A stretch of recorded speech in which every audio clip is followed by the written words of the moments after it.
Hello student, good evening. मैं doctor Surendra Kumar. आज मैं आप लोगों को चिल्का बचाओ आंदोलन, चिल्का मूवमेंट के बारे में आप लोगों को विस्तार पूर्वक बताऊंगा कि चिल्का बचाओ आंदोलन क्या था। तो मैं आपको बता दूं कि चिल्का कहाँ है। तो चिल्का आपको उड़ीसा में है और यह जो है एशिया की सबसे बड़ी खारे पानी की झील है। चिल्का कहाँ है? चिल्का उड़ीसा में है और यह जो है एशिया की सबसे बड़ी खारे पानी की झील है और यह आपको 1100 वर्ग किलोमीटर के क्षेत्र में फैला हुआ है और इसकी जो लंबाई है वो 72 किलोमीटर है और चौड़ाई जो है वो आपका 25 किलोमीटर है। ठीक है, अब आप देखेंगे कि चिल्का उड़ीसा के 3 जिला, चिल्का जो है उड़ीसा के 3 जिला कौन है?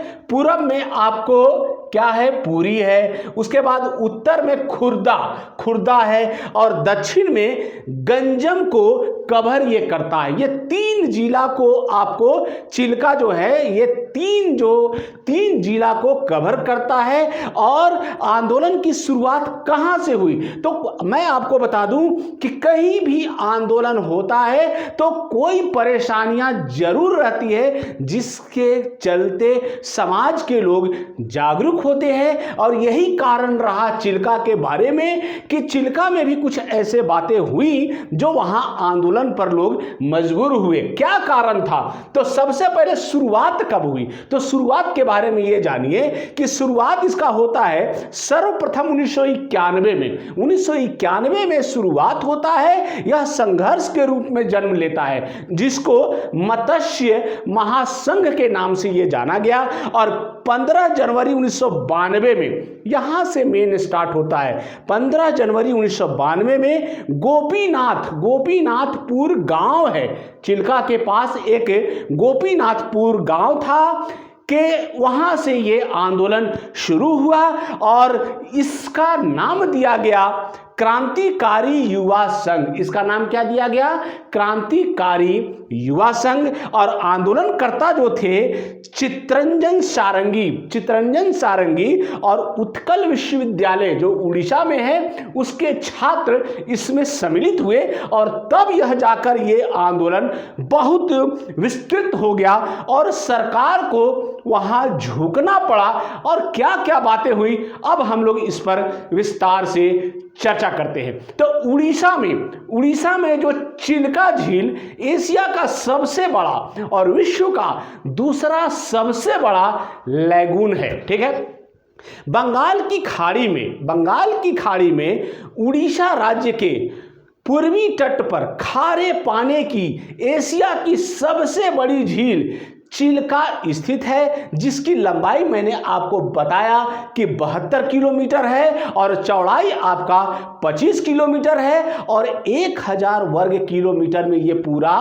फैला हुआ है। ठीक है, समुद्र की ओर खुलने वाला झील का मुहाना आपको डॉल्फिन मछलियों से भरा पड़ा है। चूंकि ये समुद्री इलाका है, तटवर्ती इलाका है और वहां से जो पूरा वो समुद्र से ये जुड़ा हुआ है जिसके कारण जो डॉल्फिन मछलियां हैं ये आके वहां पर आ जाती हैं। चिल्का झील प्रकृति प्रेमियों और पर्यटकों के आकर्षण का भी केंद्र बना हुआ है। मैं आपको बता दूं कि आप देखेंगे नवंबर दिसंबर के आसपास वहां आप जाएंगे तो साइबेरियन बर्ड्स का बहुत जमावड़ा लगा हुआ रहता है। बहुत साइबेरियन बर्ड्स और तरह तरह के पक्षी आते हैं वहां और आप देखेंगे कि इतना मनोरम स्थल है कि आप देखेंगे तो बहुत खुश हो जाएंगे। किंतु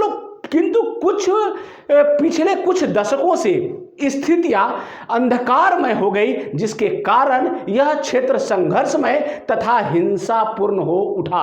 कारण क्या था? क्यों हिंसापूर्ण हो गई? जो इतना बढ़िया जगह है और उसके बाद यहां पर कौन कौन सी समस्या आ गई? तो चिल्का 158 प्रकार के प्रवासी पक्षियों तथा चीते की व्यापारिक रूप से महत्वपूर्ण प्रजातियों का निवास स्थान है और यह 192 गांवों की आजीविका का भी साधन है, जो मछली पालन खासकर झींगा मछली पर निर्भर है। यहां देखेंगे कि यहाँ बहुत सारी मछलियां हैं, लेकिन उसमें सबसे ज्यादा जो प्रचलित है वो झींगा मछली को लेकर है। ठीक है, 50,000 से अधिक मछुआरे तथा 2 लाख से अधिक जनसंख्या अपनी आजीविका के लिए चिल्का पर निर्भर है। सोच लीजिए कि कितना बड़ा आबादी और कितने रोजगार से लोग वहां जुड़े हुए हैं, ये एक अपने आप में कहानी बताता है। मछली पालन तो कई शताब्दियों से चिल्का क्षेत्र का परंपरागत पेशा है और मछुआरों को यहां मछली पालन का अधिकार अफगानी शासन के समय से प्राप्त है। ऐसा नहीं है कि आज ही ये हुआ, ये शुरू से ही जब अफगानी शासन था उस समय से ही ये प्रचलित है। और यहां तक कि ब्रिटिश शासन में भी मछुआरों के अधिकारों की रक्षा मछुआरों के संघ, मछुआरों के ब्रिटिश शासन काल में इसको कहा गया मछुआरों के संघ स्थापित की गई। ठीक है, चिल्का का प्राचीन समय से मछली उत्पादन, सहकारिता तथा ग्रामीण लोकतंत्र का एक विशेष तथा प्रेरक इतिहास रहा है। ठीक है, चिल्का झींगा मछली तथा पैसे का पर्यायवाची शब्द बन गया था और पूरे क्षेत्र को सोना की खान से आंका जाने लगा। ये सारा इतना प्रोडक्शन वहां होने लगा, इतना वहां पैसा आने लगा, इतना रोजगार बढ़ गया कि लोग इसको सोना की खान से आंकने लगे। ठीक है, इस परिवर्तन से यहां पर व्यापारिक आक्रमण हुआ। जब ये देखा लोग कि यहां बहुत सारा पैसा है, तो लोगों ने क्या किया, व्यापारियों ने क्या किया कि यहां आक्रमणता दिखाई। पहले व्यापारी तथा बिचौलिया, फिर राजनीतिज्ञों तथा उड़ीसा के व्यापारिक तथा औद्योगिक घरानों में राज्य सरकार की कृपा से विकास के नाम पर इस क्षेत्र को हथियाने की होड़ लग गई। इसमें सारे लोग कूदने लगे। ऐसे भी स्वाभाविक है कि जहां पैसा होगा वहां 10 लोगों की नजर खुलती ही है। 1986 में जेपी पटनायक सरकार ने निर्णय लिया कि चिल्का में 1400 हेक्टेयर झींगा प्रधान क्षेत्र को टाटा तथा उड़ीसा सरकार की संयुक्त कंपनी को पट्टे पर दिया जाए। ठीक है, यही से स्टार्ट होता है। और उस समय इस निर्णय का विरोध मछुआरों के साथ साथ विपक्षी पार्टी जो थी वहां की जनता दल ने भी इसका विरोध करना शुरू कर दिया। ठीक है, लेकिन 1989 में जनता दल के सत्ता में आने पर स्थिति फिर बदल गई। ठीक है, और इस घटना ने राजनीतिक दलों को दोहरी भूमिका तथा आर्थिक शक्तियों के किसी भी राजनीतिक दल में पैठ बनाने की शक्ति को स्पष्ट किया। ठीक है, 1991 में जनता दल की सरकार ने चिल्का के झींगा प्रधान क्षेत्र के विकास के लिए टाटा कंपनी को संयुक्त क्षेत्र कंपनी बनाने के लिए आमंत्रित किया। ठीक है, सरकार ने 50,000 मछुआरों तथा 2 लाख लोगों के हितों के बारे में जरा भी नहीं सोचा, जो कई सदियों से अपने जीवन निर्वाह के लिए चिल्का पर निर्भर थे। ठीक है, सरकार ने इस प्रक्रिया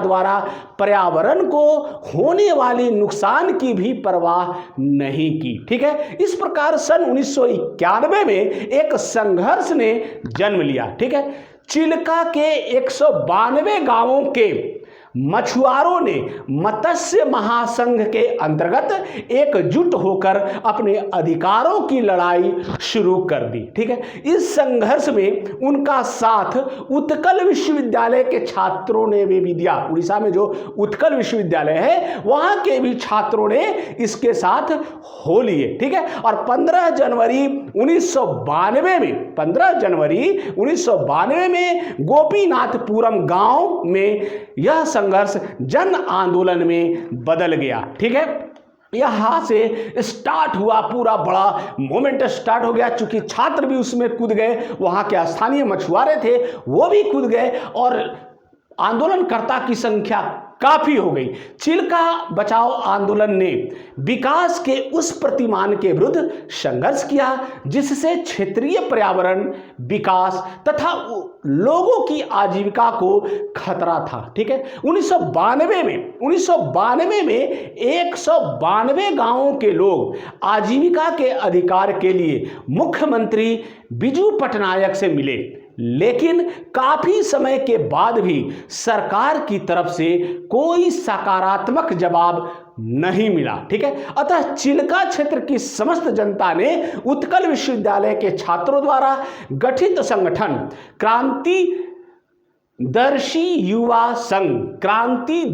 युवा संघ के सहयोग से उस बांध को तोड़ना शुरू कर दिया जो चिल्का के अंदर टाटा ने बनवाया था। ठीक है, इस जन आंदोलन को देखते हुए अंततः उड़ीसा सरकार ने दिसंबर 1992 को टाटा को दिए गए पट्टे के अधिकार को रद्द कर दिया। ठीक है, इस प्रकार चिल्का बचाओ आंदोलन ने न केवल स्थानीय पर्यावरण बल्कि लोगों के परस्पर अधिकारों को पाने में भी सफलता हासिल की। ठीक है, अतः हम कह सकते हैं कि इस आंदोलन का मुख्य फोकस वास्तव में टाटा प्रोजेक्ट के खिलाफ नहीं था, बल्कि एक संवेदनशील भौगोलिक